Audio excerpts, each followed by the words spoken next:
I'm Tim Brown of Football Archaeology. I write the Football Archaeology Substack that digs into football's past, and I've also published 5 books on the evolution of the game. But this is my first video covering old-time football. I'm hoping to use the video approach to share more images than Substack allows, as well as using footage from some early football games and interviews with others.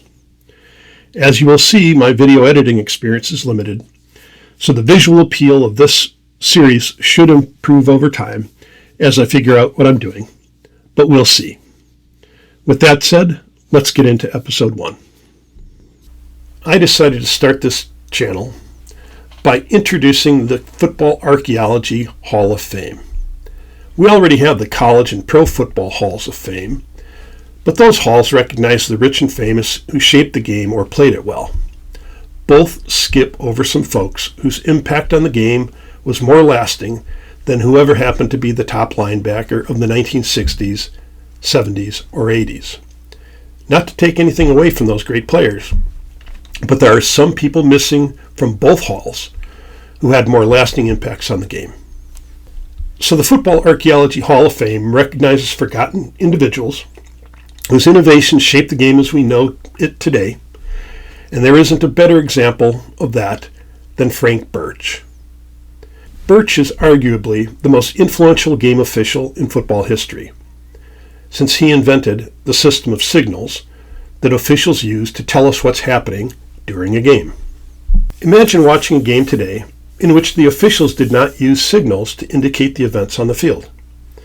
It would be a game without signals for first downs, incompletions, starting the clock, or telling us the nature of penalties that occurred. Likewise, the game's announcers or commentators would have little idea of what was going on, yet that was the nature of the fan experience until Birch came along. Born in 1883 in Virginia and raised in Terre Haute, Indiana, Birch entered Earlham College in 1906, though he stayed only 1 year.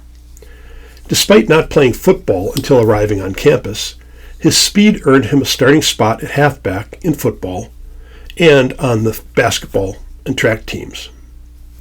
Here's an image of the 1906-1907 Earlham basketball team. Birch sits second from the left. But Birch's greatest impact came in football. The image of the 1906 Earlham football team shows Birch kneeling in the middle row, second from left. A teammate, Glenn Thistlethwaite, is the tall guy in the E sweater, standing third from the right. He went on to a long head coaching career at Illinois College, Earlham, Northwestern, Wisconsin, Carroll, and Richmond. After his 1 year at Earlham, Birch made his way to Cedar Falls, Iowa, where he became involved in local politics and refereeing, working mostly small college games. As Birch gained officiating experience, he worked bigger games, becoming a regular Big Ten and Missouri Valley Conference football and basketball official by the mid-1910s. The Missouri Valley, by the way, was the forerunner of today's Big 12. For example, here's Birch listed as the referee in the game program when Michigan played Chicago at Stagg Field in 1918. As mentioned earlier, Birch made his mark by developing referee signals, which may not seem like a big deal until you consider how fans, coaches, and the press experienced football games before Birch's signals arrived. Football stadiums of the 1910s were generally much smaller than today's, so the fans were closer to the action and could see and hear things they missed today. But they also missed a great deal of information due to football culture and technology constraints. Culturally, football still had a strong sense that the game was first and foremost for the players, not the fans. That led to opposition to practices that made the game more fan-friendly, including the use of uniform numbers.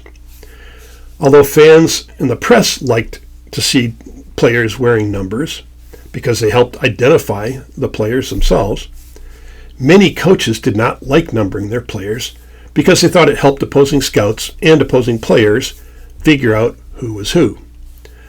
Some coaches were also concerned that numbers would lead to more focus on individual play rather than team play.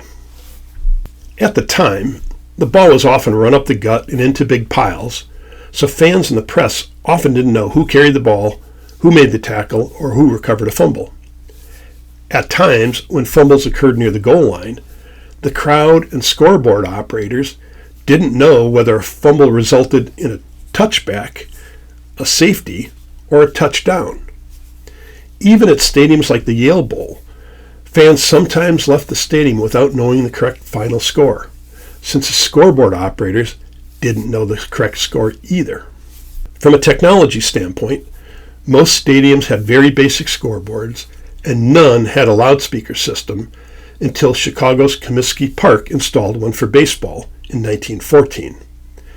At some stadiums, the announcers used megaphones to describe the happenings on the field, but that only went so far, literally and figuratively. When referees called a penalty back then, they verbally informed only the captains on the field of what they had called. And since there were rules against coaching from the sideline, players and coaches could not talk to one another during games.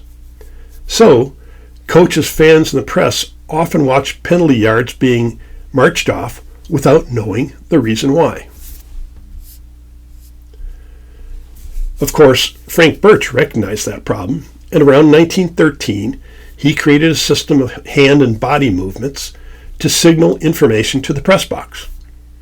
When he refereed a game, he distributed cards to the press corps before each game, and those cards described his signal system. His system of signals received favorable reports in major newspapers by 1917. His signals also appeared in a 1918 book, Sign Talk, which describes signaling system used in various cultures.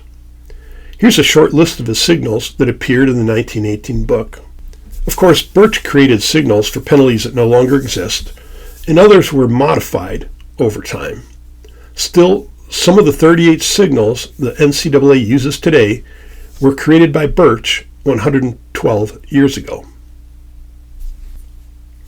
For example, these illustrations from the 1930s and 1940s show some of Birch's original signals. Grasping the wrist for holding, hands on the hips for offside, both arms aloft for a score, and one that changed was the military salute, which was a signal for unnecessary roughness until the 1950s, when the American Legion asked it to be changed so the salute would not be associated with unnecessary roughness. Besides developing the referee's signals, some credit Birch with being the first official to dress in all white, a common practice before officials adopted the black and white striped shirts still used today. By the way, I will cover Lloyd W. Olds, who created the official striped shirt, in a future episode, since he also earned a spot in the Football Archaeology Hall of Fame. Along with his signaling system, Birch gained a reputation for his gymnastic abilities. He was a bit of a showman, so fans would see him flying through the air, jumping into piles to determine who had the ball or the line gained, as seen in this picture from the 1922 Syracuse-Nebraska game. His reputation led him to umpire the 1921 Rose Bowl, when Ohio State met Cal, though he's a little tough to see in this image. The Rose Bowl also selected him for the 1929 game, the famous Wrong Way Regals game, but he tore a ligament beforehand and couldn't officiate the contest. And while Birch mostly handled Big Ten and Missouri Valley games, he was one of Knute Rockne's favorite officials, regularly working the Notre Dame USC games, which were the first great intersectional series in college football. Birch worked 3 of the first 4 games in the series. We see him here refereeing the 1930 game, but he also handled the 1926, 1928, 1929, 1937, and 1939 games. Since Birch worked many big games, his signals earned positive press coverage, and they just made sense. So other officials copied them, though some modified Birch's signals or created their own, and that led to some inconsistency.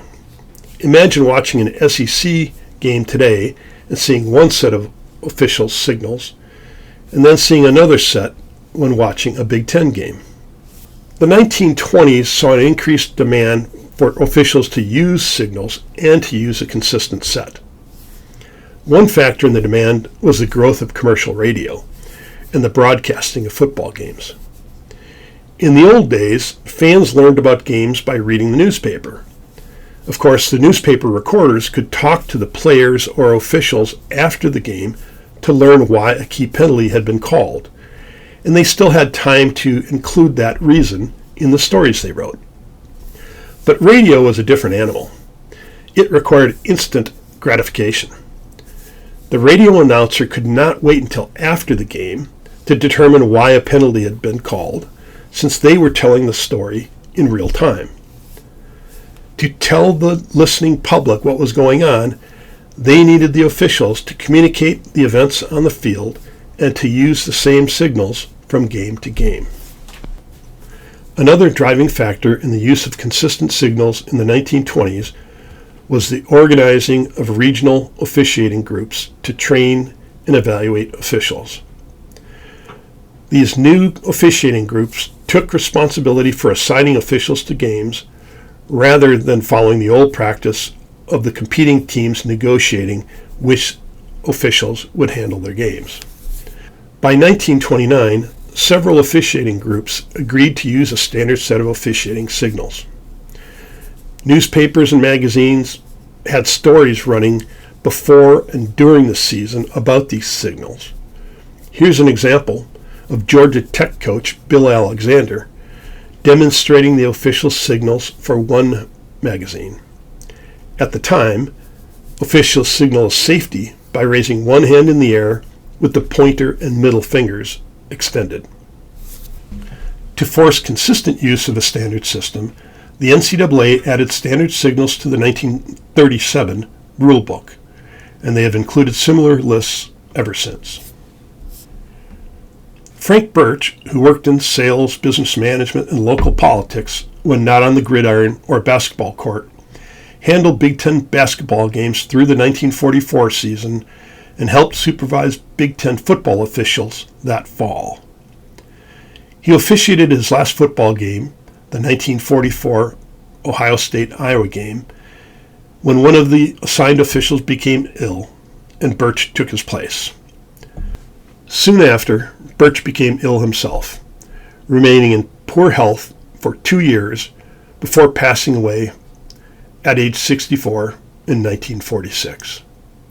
Of course, Birch's signaling system lives on today, expanding as the number of penalties has grown. There are now so many signals that it's hard to keep track of them all, but we know the meaning of the core signals. As a fan, you immediately know the meaning of the signal for a touchdown, a first down, or an incomplete pass. It's second nature to all of us, but only because Frank Birch recognized the problem in 1913 and decided to solve it. So we all have Frank Birch to thank for clarifying what's happening on the field. He made the game more understandable for everyone in the stadium, or now watching games on television. It's for his invention of official signals that Frank Birch deserves a spot in the vaunted Football Archaeology Hall of Fame. Well, that's it for this episode. If you enjoyed this video, like, comment, and subscribe, and I'll be back with another video that digs into football's past here at Football Archaeology.